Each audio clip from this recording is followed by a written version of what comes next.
Hi viewers, Tamil சமையல் ஸ்டுடியோவில் சுவையான வாழைப்பூ வடை எப்படி பண்ணுறதுன்னு பார்க்கலாம். வாழைப்பூவில் மேலே எல்லோ கலரில் பூ மாதிரி இருக்கும். அதை பிடிச்சி இழுத்தா ஒரு மாதிரி குச்சி மாதிரி வரும். பாருங்கள், இந்த மாதிரி இருக்கும். இதை கீழே போட்டுடலாம். வாழைப்பூவை மட்டும் நல்லா சின்ன சின்னதாக கட் பண்ணி எடுத்துக்கலாம். வாழைப்பூவை கட் பண்ணிவிட்டு தண்ணியிலையோ அல்லது மோர்லேயோ போட்டு வச்சுக்கோங்க. அப்படின்னா தான் வாழைப்பூவோட கலர் மாறாமல் அப்படியே இருக்கும். அப்புறமா 200 கிராம் கடலைப்பருப்பை 3 ஹவர்ஸ் முன்னாடியே ஊற விட்டு வச்சுருக்கேன். நல்லா ஊறி இருக்குது. இதில் உள்ள தண்ணியெல்லாம் வடிகட்டிட்டு பருப்பை மட்டும் ஒரு மிக்ஸி ஜாரில் மாற்றிக்கலாம். இது கூடவே 1 டீஸ்பூன் சோம்பு சேர்த்துக்கலாம். சோம்பு சேர்த்துக்கிட்டால் வடை நல்லா வாசமாக இருக்கும். கண்டிப்பாக சேர்த்துக்கோங்க. இது கூடவே காரத்துக்கு 3 பச்சை மிளகாய், ஒரு பெரிய துண்டு இஞ்சியை கட் பண்ணி சேர்த்துக்கலாம். 5 பல் பூண்டு சேர்த்துக்கலாம். எல்லாத்தையும் நல்லா கொரன்னு அரைச்சிக்கலாம். தண்ணி சேர்க்காமல் அரைச்சிக்கோங்க. பாருங்கள், ரொம்பவும் நைஸாக அரைக்காமல் இந்த மாதிரி கொரன்னு அரைச்சிக்கோங்க. 1-2 பருப்பு முழுசாக இருந்தாலும் பரவாயில்ல. இப்போ இதை வேறொரு பாத்திரத்தில் மாற்றிக்கலாம். இது கூடவே ஒரு பெரிய வெங்காயத்தை சின்ன சின்னதாக கட் பண்ணி சேர்த்துக்கலாம். கொஞ்சமாக கருவேப்பிலை இலையை கட் பண்ணி சேர்த்துக்கலாம்.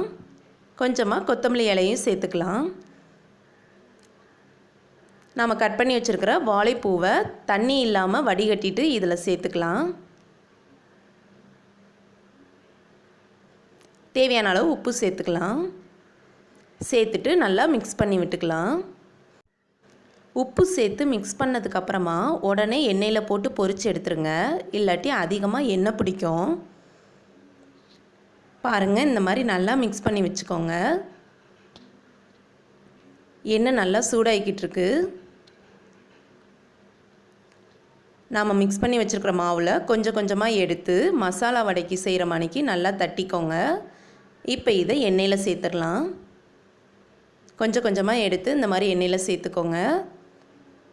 இந்த மாதிரி நல்லா உடையாமல் வரணும். சிம்மிலே விட்டு வேக விடுங்க. அப்படி உடஞ்சிச்சின்னா நாம் வச்சுருக்கிற மாவில் 2 டீஸ்பூன் அளவு அரிசி மாவு சேர்த்து மிக்ஸ் பண்ணி விட்டுக்கோங்க. அதுக்கப்புறம் வடை செஞ்சு பாருங்கள், உடையாமல் வரும்.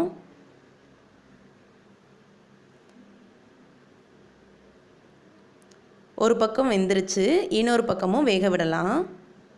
அடுப்பு சிம்மிலே வச்சுக்கோங்க. அப்படின்னா தான் உள்ளெல்லாம் நல்லா வெந்து வரும். இப்போ பாருங்கள், 2 பக்கமும் நல்லா வெந்துருச்சு. இப்போ இதை தனியாக எடுத்துடலாம். சுவையான வாழைப்பூ வடை தயாராகிருச்சு. ரொம்பவும் டேஸ்ட்டாக இருக்கும். நீங்களும் இதே மாதிரி ட்ரை பண்ணி பாருங்கள். குழந்தைகளுக்கெல்லாம் இந்த மாதிரி செஞ்சு கொடுங்க, விரும்பி சாப்பிடுவாங்க. உங்களுக்கு இந்த டிஷ் பிடிச்சிருந்ததுன்னா லைக் பண்ணுங்கள், ஷேர் பண்ணுங்கள், மறக்காமல் சப்ஸ்கிரைப் பண்ணுங்கள். தேங்க்யூ.